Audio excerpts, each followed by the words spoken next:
बच्चों, आज हम सभी अमृता शेरगिल के बारे में जानेंगे, उनकी जीवनी पढ़ेंगे। यह जो जीवनी है, जो यह आपका लेसन है, यह एक जीवनी है और यह जो जीवनी है सुप्रसिद्ध चित्रकार अमृता शेरगिल की है। अमृता बचपन से ही प्रतिभा संपन्न थी और अभिभावकों ने उनकी कला के प्रति रुचि को जाना और उनके लिए उपयुक्त शिक्षा तथा प्रशिक्षण की व्यवस्था की। अमृता की चित्रकला की कृतियों ने थोड़े ही समय में विश्व भर में अपनी अलग पहचान बना ली। उनकी अनूठी शैली को कला जगत में खूब सराहा गया है। तो इनकी जीवनी लिखने वाली हैं यशोधरा शेरगिल, जो दिल्ली की एक कला इतिहासकार और स्वतंत्र व्यवस्थापक हैं। इन्होंने समकालीन भारतीय कला पर कई निबंध, लेख तथा समीक्षा लिखी है। इनकी पुस्तक the making of modern Indian art सन 2001 में प्रकाशित हुई है। तो अब हम पढ़ेंगे अमृता शेरगिल जी की जीवनी पढ़ेंगे। हरे भरे पेड़ पौधे वृक्षों के नीचे आपस में खेलते खिलौने और बर्फ की चादर ओढ़े दूर झांकती पहाड़ियां, इन सबको कागज पर समेटे एक छोटी बालिका माँ की ओर दौड़ती हुई आई।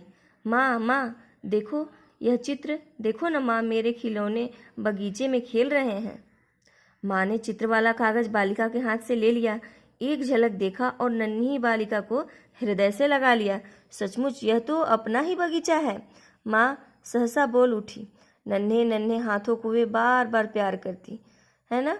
ऐसा स्नेह भरा प्रोत्साहन पाकर बालिका की आंखें उत्साह और खुशी से भर आती। ऐसा लगता मानो अपनी आंखों से वह प्रकृति के सौंदर्य को नाप लेना चाहती हो। बच्चों, जब आप कभी कुछ अच्छा काम करते हैं तो माँ भी आपको हृदय से लगा लेती है ना, आपसे बहुत प्यार करती है ना। उसी तरह से जो अमृता शेरगिल थी, तो वह तो महान चित्रकार थी, सुप्रसिद्ध चित्रकार हैं। तो जब वह बनाती थी तो उनकी माँ उन्हें किस तरह से गले से लगा लेती थी, यह सब हम लोग जाने ना। तो प्रकृति के गूढ़ भावों को चित्रित करने वाली यह बालिका कोई साधारण बालिका नहीं थी, यह थी प्रतिभा संपन्न चित्रकार अमृता शेरगिल। इनका जन्म 3 जनवरी 1913 को यूरोप में बुडापेस्ट में हुआ। बर्फीली हवाओं और कोहरों से युक्त वह दिन कला जगत के लिए अनूठा दिन था, जब पारिवारिक चिकित्सक ने अमृता के जन्म का शुभ समाचार दिया। अमृता के पिता समाचार पाकर गदगद हो उठे, बहुत खुश हो गए। अमृता के पिता पंजाब के रहने वाले थे तथा माता मारी अंतोइनेत हंगरी की रहने वाली थी। उनके जो पिताजी थे वह कहाँ के रहने वाले थे? पंजाब के, और माता हंगरी की रहने वाली थी। अमृता ने छोटी सी आयु में चित्र बनाना प्रारंभ कर दिया था। माता पिता ने अपनी बेटी की चित्रकला के प्रति विशेष रुचि को शीघ्र ही पहचान लिया। 6-7 वर्ष की अवस्था तक पहुँचते पहुँचते वह कहानियों के विभिन्न विषयों को चित्रों में उतार देती।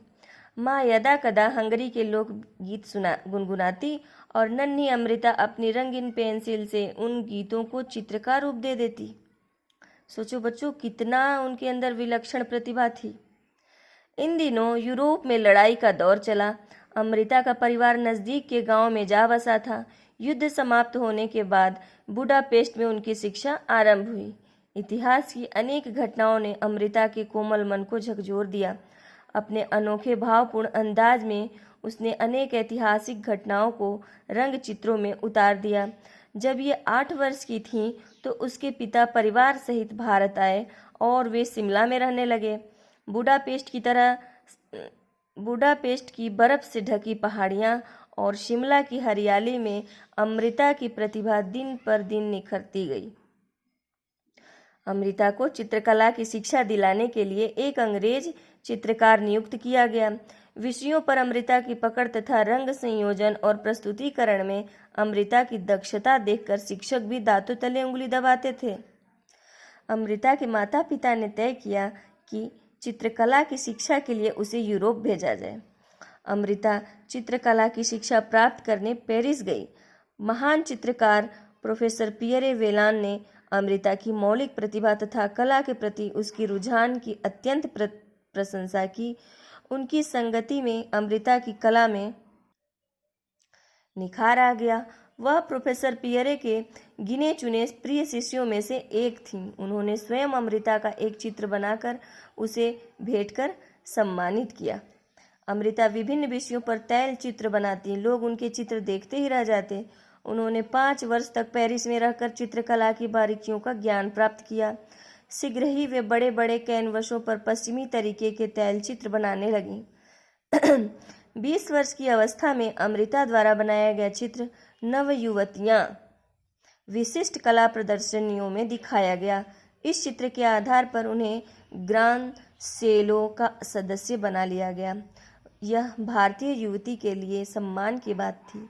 प्रोफेसर ल्यूसिए सिमो अपने शिष्यों को खूब देखभाल कर चुनते थे। वे अमृता की चित्रकला में सिद्धांत और मौलिकता के सुंदर और अनोखे मेल से अत्यंत प्रभावित हुए। उन्होंने कहा, वह दिन शीघ्र अवश्य आएगा जब मैं गर्वपूर्वक कहूँगा कि अमृता मेरी शिष्या है। उनके ये शब्द जल्द ही सच हुए। चित्रकला जगत में अमृता का नाम जाना जाने लगा। अमृता को भारत सदा ही आकर्षित करता रहा। सन 1934 में वे भारत आईं। अमृता शेरगिल ने अपनी कल्पना और यथार्थ का अनूठा मिश्रण कर भारतीय चित्रकला को नया मोड़ दिया। उनकी प्रारंभिक चित्र कृतियों में तो राजपूत कला की झलक मिलती है, परंतु पूर्वी तथा पश्चिमी कला का अद्भुत सम्मिश्रण कर उन्होंने एक नवीन शैली को जन्म दिया। नवयुवतियाँ, कहानी वक्ता, नारी आदि अमृता के प्रसिद्ध चित्र हैं। प्राकृतिक सुंदरता, आशा निराशा तथा जीवन के विविध पहलुओं को उन्होंने अत्यंत खूबी से प्रस्तुत किया है। उन्होंने भारतीय ग्रामीण जीवन को बारीकी से समझा। 3 बहिनें, पनिहारिन, वधू सिंगार आदि चित्रों में सुंदरता जो है कूट कूट कर भरी है। अमृता ने इस विषय में लिखा, जैसे ही मैंने भारत की धरती पर कदम रखा, मेरी कला, मूल भावना और तरीके में अंतर आया। सब में भारतीयता समा गई। उनके चित्रों को बहुत सराहा गया। बम्बई आर्ट सोसाइटी ने उन्हें स्वर्ण पदक प्रदान कर उनकी प्रशंसा की। चित्रकला के साथ साथ अमृता की रुचि संगीत और अभिनय में भी थी। विवाह के बाद कुछ वर्षों तक वे हंगरी में रहीं, फिर भारत लौट आईं। मिलनसार, मधुर और शांत स्वभाव वाली अमृता शेरगिल का दाम्पत्य जीवन सुखी रहा। भारतीय चित्रकला जगत में उन्होंने लोक शैली को जीवित किया। 5 दिसंबर 1941 को इस महान चित्रकार का स्वर्गवास हुआ। इतनी छोटी आयु में विश्व स्तर की ख्याति प्राप्त करने वाली सच्ची कला साधिका अमृता जी की कृतियां युगों तक कला जगत को सुगंधित करती रहेंगी। तो बच्चों, आज हम प्रतिभा संपन्न चित्रकार अमृता शेरगिल के बारे में जाने, और आशा करती हूँ बच्चों कि आप इस कहानी को पढ़कर, इस जीवनी को पढ़कर आपको अच्छा लगा होगा। धन्यवाद।